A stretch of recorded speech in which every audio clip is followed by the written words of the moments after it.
জাহান্নাম তো দেখোনি, একসঙ্গে 17 রকমের আযাব জাহান্নামে এক একজন পুরুষ আর মেয়ের উপরে চাপানো হবে। 17 রকমের আযাব একসঙ্গে।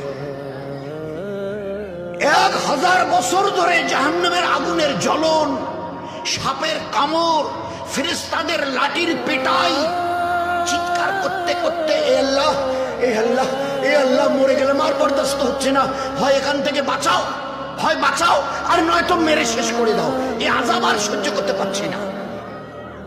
1000 বছর ধরে ওই পুরুষটা জাহান্নামে, ওই মেয়ে ছেলেটি জাহান্নামে চিৎকার করে, আল্লাহ, কলিজা ফেটে যাচ্ছে, খিদায় পিপাসায় আর বরদাস্ত হচ্ছে না। 1000 বছর চিৎকারের পরে আল্লাহ ফেরেশতাকে বলবে, আল্লাহ তো দয়ালু, ফেরেশতাকে বলবে যাও যাও, আমার ওই বান্দা বান্দিরা 1000 বছর ধরে চিৎকার করছে, আল্লাহ